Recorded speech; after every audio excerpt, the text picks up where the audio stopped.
남아프리카 공화국에서 기자로 활동하던 케빈 카터라는 사람이 있었습니다. 1993년 오랜 내전으로 이 아프리카의 수단이라는 나라에 기아가 극심했습니다. 근데 거기서 굶주림에 쓰러져 있는 한 어린이를 촬영했습니다.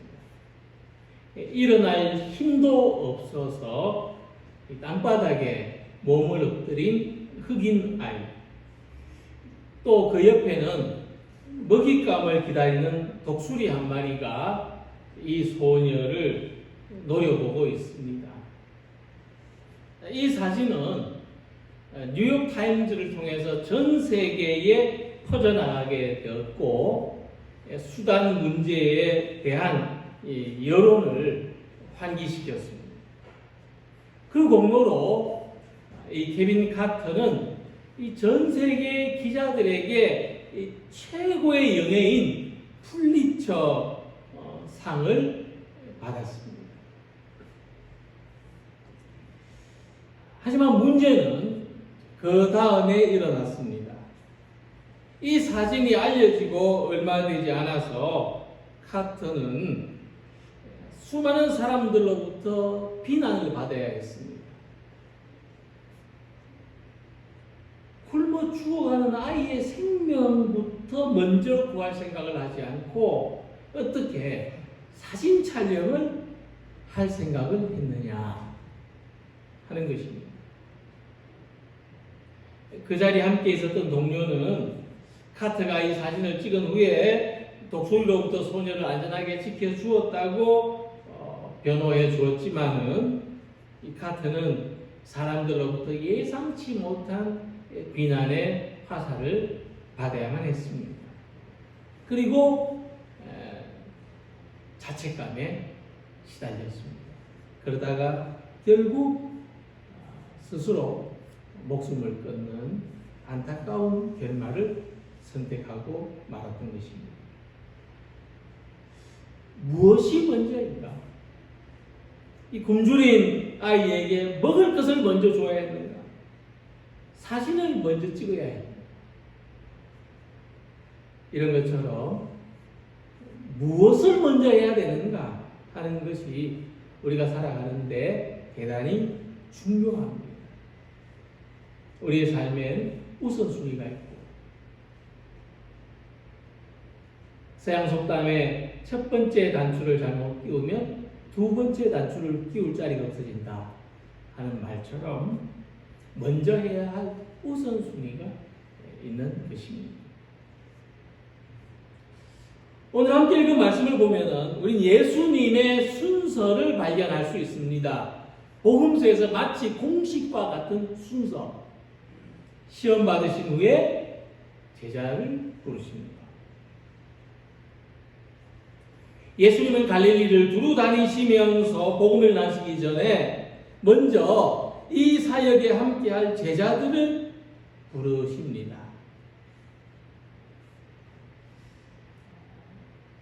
그리고 복음을 전하시죠. 그래서 순서를 매기자면 예수님의 우선순위는 복음보다도 사람이었다고 하는 것입니다.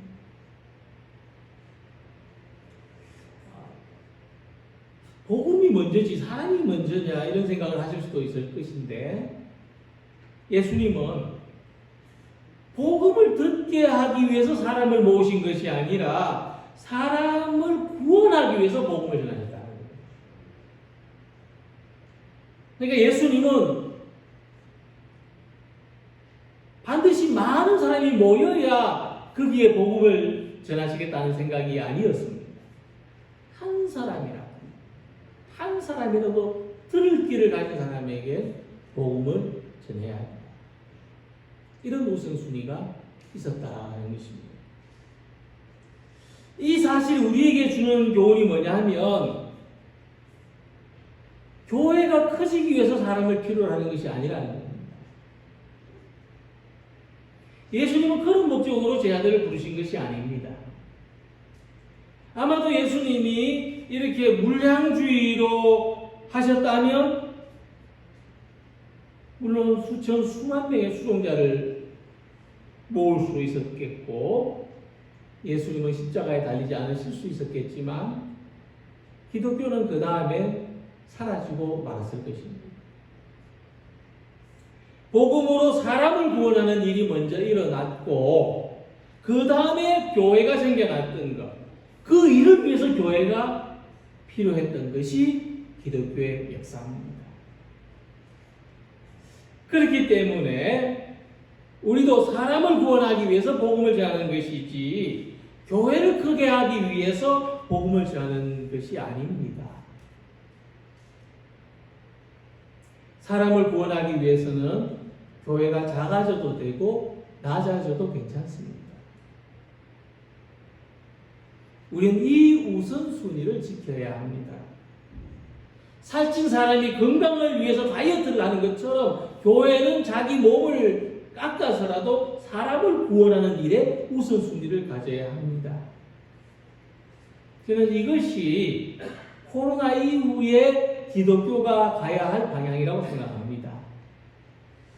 여기에 교회의 미래가 있고 또 세상에 희망이 있습니다. 이것이 오늘 교회의 사명이고 우리에게 주어진 사명입니다. 예수님은 제자들을 불러 모으셨습니다.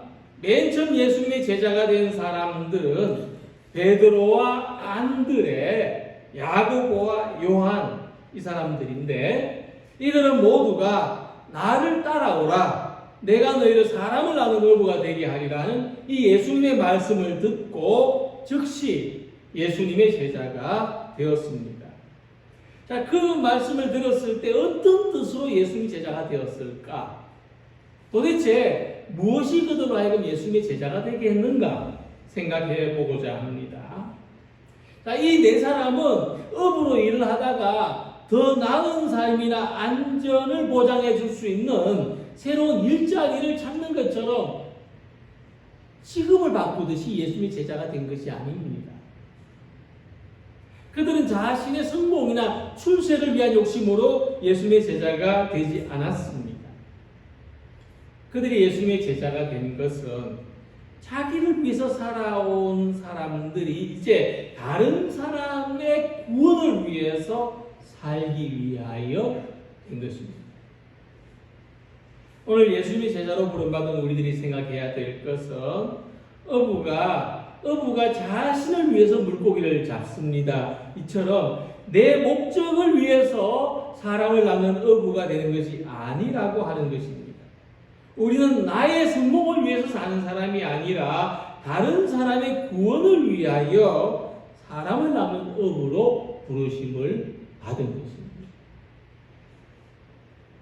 그래서 예수님의 제자로 부름받은 우리들이 제일 먼저 넘어서야 될 관문은 자기라는 울타리를 넘어서는 겁니다. 나라고 하는 울타리 밖으로 나가는 겁니다. 지금까지 우리가 나라는 울타리를 쳐놓고 그 안에서 우리가 거기에 뭐 집도 짓고 나무도 심고 가축도 키우고 텃밭하고 이렇게 아기자기하는 나라는 울타리 안에서 삶을 살아왔다면 이제 예수님을 믿고는 이 울타리 밖의 세계를 내다볼 수 있어야 하는 겁니다. 이 베드로와 안드레와 야고보 요한은 갈릴리 호수에서 물고기를 잡고 사는 어부였습니다. 예수님은 물고기 잡는 어부들에게 나를 따라오라 사람을 낳는 어부가 되라고 하시는 것은 직업을 바꾸라는 뜻이 아닙니다. 말씀드린 것처럼 직업을 바꾸라는 뜻이 아니고 살아가는 목적을 바꾸라는 뜻입니다. 우리가 수십 년 한 직장에서 일을 해오기도 했고 평생토록 비가 오나 눈이 오나 성실하게 주어진 일을 살아온 분들도 있을 것인데 우리가 예수님의 제자들처럼 어부의 삶을 살지는 않았지만은 어떤 일을 하고 살아왔든지 모두 우리는 자기를 위해서 살아온 사람들이었습니다. 그렇게 말할 수가 있죠. 지금도 나를 위해서 살고 있다고 생각할 수가 있습니다. 이런 우리들에게 예수님이 찾아오셔서 나를 따라오라, 내가 너희로 사람을 낳는 어부가 되게 하리라 말씀하신다면 과연 누가 자기를 위해서 살아오는 삶을 버려두고 다른 사람을 위해서 살겠다고, 다른 사람의 구원을 위해서 살아가겠다고 누가 예수님을 따를 수 있겠습니까? 이 시대에 예수님이 오신다면 제자를 찾느라고 공생애를 다 보내시지 않으셨을까? 복음 한번 전해보지 못하고 그러지 않으셨을까? 이렇게 말하는 이야기도 가능할 것입니다.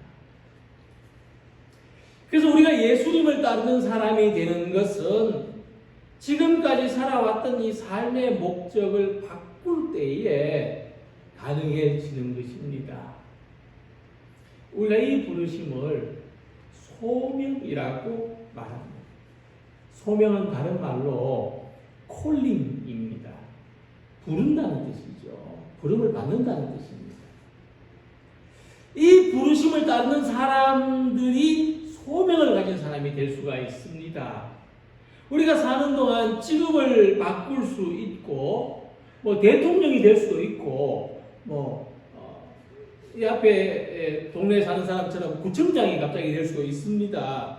근데 우리가 이렇게 하는 일을 바꿀 수도 있고 신분이 바뀌어질 수도 있는데, 근데 주님이 주시는 소명은 하나입니다. 다른 사람을 위해서 사는 존재가 되라. 월급도 받고 물론 연금도 받습니다만은 나를 위해서 일하는 것이 아니라 다른 사람을 위해서 일하는 사람이 되라 하는 것이 소명입니다. 그래서 소명을 따라 사는 것이 참 어려운 일입니다. 그렇기 때문에 예수님은 직접 한 사람 한 사람 찾아다니시면서 나를 따라오라 말씀하시는 것입니다. 이 네 사람의 어부는 예수님의 부르심을 듣기 전까지는 소명이 있다는 것을 몰랐습니다. 나를 위해서 물고기를 잡고 사는 삶 외에 어떤 다른 삶의 모습이 있다는 것을 생각지도 못했습니다. 그러나 예수님이 부르심을 들었을 때 다르게 사는 삶이 있구나, 그것을 알았습니다. 그래서 경제적인 수입이 목적이 되는 삶이 아니라 사람이 목적이 되는 삶, 사람을 낳는 어부가 되어서 영혼을 구원하는 것이 목적이 되는 삶을 살아가는 것입니다. 이것이 우리가 들어야 할 소명, 길을 열어야 할 주님의 부르심입니다. 이 소명의 음성을 듣고 오늘 자기 울타리를 넘어서 다른 사람에게로 나아가는 이 제자의 삶을 살아가는 우리 모두가 되시기를 소망합니다. 자, 이 제자의 삶, 이 소명의 삶을 사는 것이 왜 어려우냐? 버릴 게 너무 많았어요. 그래서 오늘 함께 이런 말씀을 보면은 버렸다는 단어가 두 번 나타납니다. 한 번은 배와 그물을 버려두고 하는 20절 말씀이고, 또 한 번은 배와 아버지를 버려두고 하는 22절 말씀입니다. 심지어 예수님은 말씀하시기를 나를 따라오려거든 자기 자신까지도 버려야 된다, 그렇게 말씀하셨습니다. 누구든지 나를 따라오려거든 자기를 부인하고 자기 십자가를 지고 나를 따를 것입니다. 자, 이것은 무슨 말씀이냐면 예수님을 따르는 사람들은 모두 버릴 수 없는 걸 버렸고 버려서는 안 되는 것을 버렸다는 뜻입니다. 어부가 금을 버리고 살 수 없습니다. 어부가 배를 버리고 살 수 없습니다. 어부가 물고기 잡는 법을 가르쳐주고 함께 일하는 아버지를 버려두고는 살 수 없는 겁니다. 심지어 십자가를 지는 것으로 자기 목숨까지 버려야 된다면 이거는 도저히 살 수 없는 길을 선택하는 것입니다. 근데 예수님은 거물을 버려라, 배를 버려라, 아버지를 버리라고 말씀하신 적이 없습니다. 뭐 배를 버리고 나를 따라와라, 뭐 아버지를 버리고 나를 따라와라 이렇게 요구하시지 않았습니다. 하지만 그들은 모든 것을 버려두고 예수님을 따랐다 하는 것입니다. 예수님 따르려면 어쩔 수 없다는 거예요. 어쩔 수 없이. 우리가 새 집에 이사 갈 때 예전에 쓰던 가재도구를 버리고 가는 사람들을 본 적이 있습니다. 새로 입주한 아파트 밑에 가보면 엄청나게 버리고 들어갑니다. 뭐 고쳐서 쓸 수 없을 만큼 고장이 나거나 용도가 다해서 버리는 것은 말할 것도 없고, 이전에 쓰던 것이 아무리 좋아도 새 집에 안 맞으면 미련 없이 버리고 떠나는 것을 보았습니다. 즉 사람을 낳는 어부가 되려고 할 때 물고기 잡는 데 쓰던 배나 거물이나 기술은 아무 쓸모가 없는 겁니다. 이같이 예수님을 따르는 것은 새로운 삶을 사는 것인데, 이전에 좋아하던 것, 이전에 가치 있다고 여기던 것, 이전에 유용하게 쓰던 것이 짐이 되고 방해가 된다면 버릴 수밖에 없는 겁니다. 떠날 수밖에 없는 겁니다. 그래서 사도 바울은 예수님을 따르기 위해서 자기가 버린 것들을 배설물같이 여겼다 말했습니다. 내가 그를 위하여 모든 것을 잃어버리고 배설물로 여김은 그리스도를 얻고 그 안에서 발견되려 함이니라. 자, 이처럼 우리가 예수님을 따르기 위해서는 반드시 내 삶에 버려야 될 것이 있구나, 이것과 직면하게 되고 마주치게 되는데, 버려야 할 것이 생긴다는 건 다르게 말하면 새로운 것이 생긴다는 것입니다. 버려야 할 것이 많다는 것은 다르게 말하면 새로워져야 될 것이 많다는 겁니다. 그래서 사도 바울은 이 모든 것을 버려도 하나도 아깝지 않다, 배설물같이 여긴다, 그런 뜻입니다. 하나도 아깝지 않다. 예전에 집에서 못 쓰는 고물을 주고 엿이나 강냉이 튀긴 것으로 바꾸었던 기억이 있습니다. 못 쓰는 것을 주어가지고 엿을 바꿔보는 재미가 쏠쏠했습니다. 어떤 집사님 이야기를 들었습니다. 부친이 충청도에서 금이 나오는 광산을 하셨는데 가끔씩 집에 올 때마다 종이에 노란 알갱이를 곱게 싸가지고 금고에 넣어두는 것을 보았다 합니다. 어느 날 아버지가 안 계신 틈을 타서 이 노란 알갱이 하나를 들고 나갔더니 엿장수가 엿 한 판을 다 주고 불이 나게 가더라고요. 나중에 커가지고 생각해 보니까 그게 아마 못돼도 금 한 돈은 됐을 것 같다, 그런 생각이 들면서 이 금 한 돈하고 엿 한 판하고 바꾼 게 그렇게 아까울 수가 없더랍니다. 근데 사도 바울은 이 금 알갱이보다 더 귀한 것을 버렸는데 하나도 아깝지 않다, 하나도 아깝지 않다 말했습니다. 그보다 더 귀한 예수님을 얻었기 때문입니다. 우리도 예수님을 얻기 위해서 아낌없이 버리고 예수님이 주시는 더 좋은 삶과 바꾸는 우리들이 되기를 소망합니다. 어부한테 거물과 배와 어디서 고기가 많이 잡히는지, 언제 고기가 많이 잡히는지를 아는 아버지를 버리고 떠난다는 건 지금까지 모든 그 살아온 삶의 전부를 버리는 겁니다. 자기를 부인하는 것은 버릴 수 없는 것까지 버리는 것인데, 이렇게 버려야만 사는 삶이 있다는 것을 알아야 됩니다. 이렇게 버려야만 내가 살 수 있다는 것을 생각할 수 있어야 됩니다.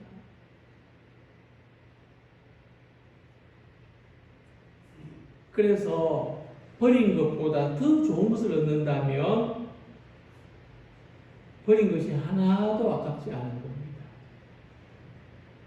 예수는 우리가 무엇을 버리고 무엇을 얻어야 할지를 알게 하십니다. 예수님을 믿고 살아가면 예수님한테 더 좋은 것을 많이 얻습니다.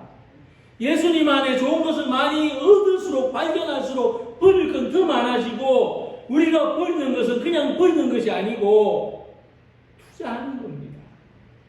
영원한 행복을 위해서 하늘에 쌓아두는 것입니다.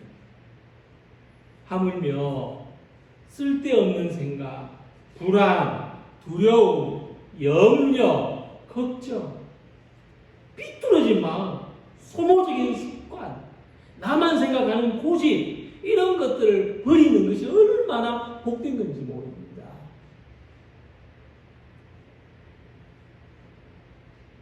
우리가 얻게 될 더 좋은 것들을 위해서 이렇게 소용없는 것들, 예수님을 따라가는데 방해가 되는 것들 잘 버리고 믿음의 길을 잘 걸어가는 성도님들이 되시기를 소망합니다. 그리고 본문을 보면은 예수님의 부르심을 받은 제자들이 많은 것을 버렸는데, 근데 단순히 버린 데서 끝나지 않고 그 다음에 무엇을 했는지 알 수 있습니다. 예수를 따르니라. 20절, 22절 말씀.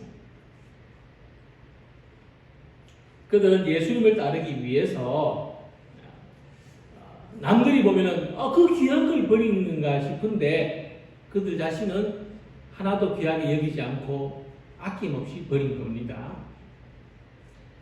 그러니까 살다 보면은 버려야 될 것도 있고 가져야 될 것도 있습니다. 뭐 다 버리면 살 수가 없죠. 근데 잊지 말아야 될 것은 우리가 버려도 예수님을 위해서 버리고 더 가져도 예수님을 따르기 위해서 필요하다 하는 것입니다. 살면서 무엇을 잃든지 또는 무엇을 얻든지 항상 그 다음에는 예수님을 따르는 성도들이 되시길 바랍니다. 우리 삶에도 잃는 게 생기고 얻는 게 생기죠.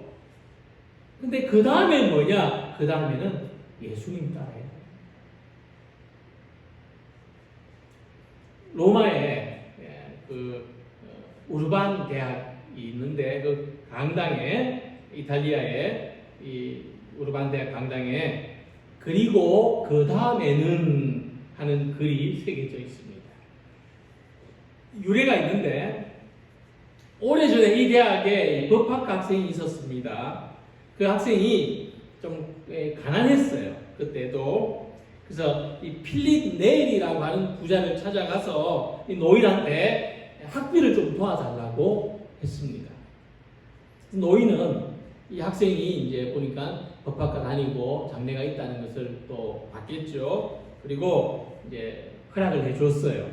그러면서 이런 질문을 합니다. 자네 법대를 마치면 뭘 할 텐가? 변호사가 되렵니다. 그 당시는 검사보다 판사보다 변호사가 훨씬 좋았던 모양이에요. 자, 그 다음에는 뭘 할 건가? 돈 많이 벌어야죠. 그래서 학비도 갚고. 그럼 또 돈을 많이 벌고 그 다음에는 뭐 할 건가? 집을 하나 장만하겠습니다. 이제 살 집을 장만해야죠. 그럼 그 다음에 좀 좋은 마차도 하나 있어야 안 되겠습니까? 그럼 그 다음에 이제 결혼을 해야죠. 집도 있고 차도 있으니까 결혼하겠습니다. 그 다음에 그럼 뭐 아이들 낳아가지고 또 좋은 학교 보내야죠. 나처럼 이렇게 고생하지 않도록 해야 안 되겠습니까? 그럼 그 다음에는 하다가 이제 저도 어르신 같은 노인이 되겠지요. 그렇습니다. 그리고 그럼 그 다음에 그러니까 이제 답이 없어졌어요. 뭐 할 수 있는 답이 없는 거예요. 글쎄 그 다음에는 생각을 못 하겠는데요. 그 다음에는 생각해 본 적이 없습니다. 대화 거기까지 했어요. 이제 이 친구가 장학금을 받아서 나오는데 계속 생각을 하게 됩니다. 그 다음에는 내가 노인이 된 다음에 그 다음 뭘까? 그 다음 어떻게 살아야 되나? 다시 그래가지고는 그 노인이 뭔가 알고 묻는 것 같아가지고 다시 돌아갑니다. 그리고 이번엔 청년이 물었습니다. 그 다음에 뭘 할까요? 노인이 말했습니다. 예수를 믿게. 그러면 답이 생깁니다. 그 다음을 모르겠거든 예수를 믿게. 그러면 답이 생겨요. 그가 이 말을 듣고 예수를 믿었습니다. 그리고 전공을 바꾸어서 신학을 공부했어요. 철학을 공부했습니다. 완전 삶이 바뀐 거죠. 그리고 그는 그보다는 돈을 적게 벌고 훨씬 박봉이지만 그 대학의 교수가 됐습니다. 학생들을 가르치는 선생님이 됐어요. 그리고 전교생이 모이는 강당에 제일 잘 보이는 곳에 그리고 그 다음에는 하는 그 질문, 여러분들이 되고자 하는 그 모든 것 그 다음에는 무엇인가, 이런 교훈을 새겨두었다 한 이야기입니다. 근데 사실 우리는 그 다음을 생각해 볼 겨를도 없이 하루하루 살고 있습니다. 그러다 보니까 어느 날 흰머리가 많이 들었더라고요. 어느 날 얼굴에 군데군데 머리는 까매지고 머리는 하얘지고 얼굴은 거뭇거뭇해지더라고요.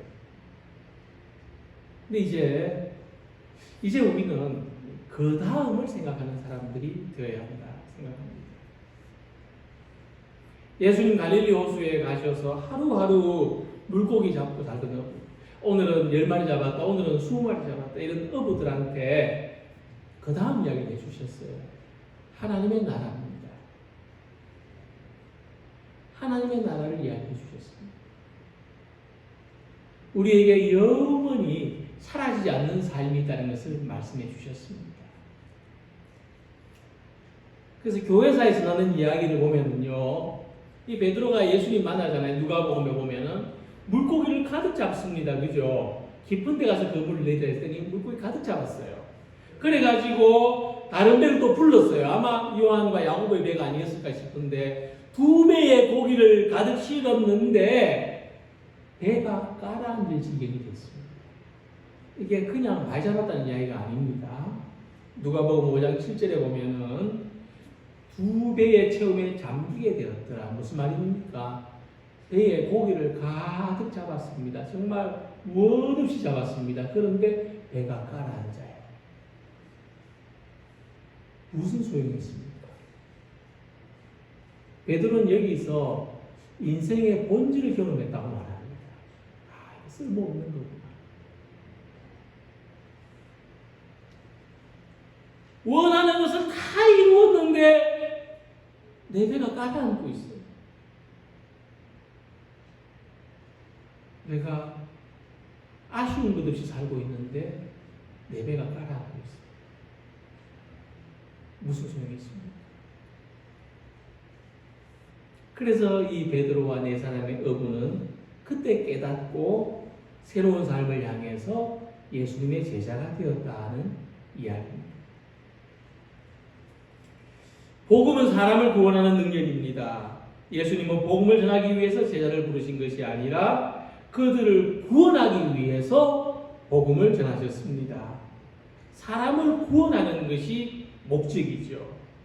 예수 믿고 구원받는 것이 목적 아니라 예수 믿고 사람 낚는 어부가 되는 것이 이제 우리들이 그 다음에 나아가야 할 목적입니다.